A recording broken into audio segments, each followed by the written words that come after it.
नाही, चला ना पुढे. आणि तो समंतक मणी खेळत खेळत आपल्या भावानं सारखे एक जंगलामध्ये वनामध्ये घेऊन गेल्यानंतर त्या वनामध्ये गेल्यानंतर त्याची शिकार एका वाघाने केली आणि तो मणी तिथंच पडून राहिला.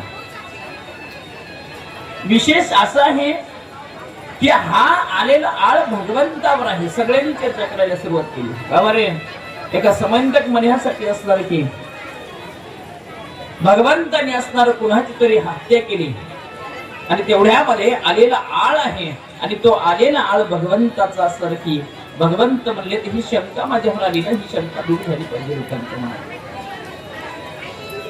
आणि भगवंत तेवढा आवाज ऐकल्याबरोबर काही संवाद चालताना ऐकलेला आणि भगवंत घरामधून बाहेर पडले आणि मनामध्ये विचार आहे, मला लागलेला हा कलंक आहे, हा बाजूला झाला पाहिजे, हा सावरला पाहिजे, गडा निस्तारला पाहिजे याला काहीतरी.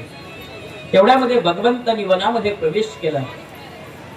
वनामध्ये त्या सत्राजिताच्या भावाचं प्रेत बघायला मिळालं आणि त्याने ते प्रेत बघितलं. वाघाने त्याला शिकार केली, मारलेला आहे. पण तो त्याच्या जवळ तो मणी नाही. आई, तो मणी मात्र तिथं नाही, तो समंतक मणी नाही. पण त्या वाघाचे पावलं, काही पावलांच्या खुणा अशाही होत्या, काही वाघांच्या पावला, काही खुणा काही प्राण्यांच्या वेगळ्या होत्या. ते लक्षात आलं. नक्की घात हा नक्की असणार की शिकारी वाघाकडून झाली गडा. पण हा मणी कुणीतरी नेला असेल. पावलांच्या खुणावर असणार की भगवंत असणारे की एका गुहेच्या जवळ जातात. थोडस धावत्या उगात मला सुदाम चरित्राला स्पर्श करायचा आहे. आणि त्या पाऊल खुणा घेत घेत भगवंत ते एका गुफेच्या जवळ जातात आणि भगवंतांनी बघितलंय तो समंतक मणी असणारे की त्या गुफेमध्ये असणाऱ्या एका व्यक्तीकडे तो मणी आहे. आणि तेवढ्यामध्ये भगवंतांनी तो मणी मागितला. बाबा रे, या मण्यामुळं माझ्यावर लोकांनी शंका केली आणि हा मणी मला हवाय. आई ऐकतय? तेवढ्यामध्ये तो मणी काही केल्या देत नाही, काही केले तो मणी देत नव्हता. मग 1-2 दिवस नाही, त्यानं सांगितलं बाबा रे, माझ्यासोबत युद्ध करा आणि हा मणी जिंकून तुम्ही घेऊन जाऊ शकता. भगवंतांनी 12 दिवस युद्ध केलं त्याच्यासोबत. आणि त्याच्या लक्षात आलं 12 दिवसापर्यंत जर आपल्यापासून हा हरत नसेल तर हा कोणीतरी हा नक्कीच ब्रह्मांडाचा मालक असला पाहिजे. 12व्या दिवशी त्याने विचारलं, कोण आहात तुम्ही? भगवंतांनी आपलं रूप समोर केले, दाखवलं त्याला, नाही का? आणि तेवढ्यामध्ये भगवंतांनी सांगितलं, या मण्यामुळे माझ्यावर आळ आलाय, माझ्यावर लोक शंका घ्यायला लागले. त्यांनी विनंती केली, तुम्हाला हा मणी मी नक्की द्यायला तयार आहे. देवा, तुमच्यावर आलेला आळ घालवण्यासाठी नक्की मी हा मणी द्यायला तयार आहे. पण एक तुम्हाला विनंती आहे बरं का, एक काम करा देवा, माझी मुलगी उपवर आहे, त्या मुलीसोबत तुम्हाला लग्न करायचं आहे. सत्यता, ती मुलगी कोण आहे? काय नाव तिचं? जांबुवंती. ती कोण आहे जांबुवंती? म्हणजे अस्वलाची मुलगी. अस्वल बघितलं पहिले यायचं, आता कुठं राहिलं म्हणा, नाही का? आता सगळं चित्रावर दाखवा लागल. याला गाय म्हणतात, याला हरण म्हणतात, याला ससा म्हणतात, याला वाघ म्हणतात. हे सगळं आता चित्रावर दाखवा लागतं. बाकी कळतं माझं? सगळं चाललंय नाही का? काही राहिलं नाही. वृक्षांची तोड झाली, नाही का? नाहीचा परिणाम झाला, नाहीचा परिणाम झाला. बघा तुम्ही, या वृक्षांच्या तोडीमुळं, असलेल्या डोंगरां खोदल्यामुळं झालेली ही परिस्थिती आहे. बरेच म्हणतात ना, आता काय सांगावं, कधीही येतो अवकाळी पाऊस. निसर्गानं आपला समतोल सोडला, वाक्य ऐका, आणि त्याला सोडायला लावणार तुम्ही आम्ही आहोत, नाही का? नाही तर देवाची आज्ञा निसर्गाला कशी आहे. बोलू, ज्ञानोबा गोड वर्णन करतात. पर्वता बैसकानं सांडावी, समुद्र रेखाना वलंडावी, पृथ्वीने भार व्हावी, ही आज्ञा माझी. काय केलं पाहिजे? पर्वतानं आपली जागा सोडू नये, ही आज्ञा भगवंताची आहे.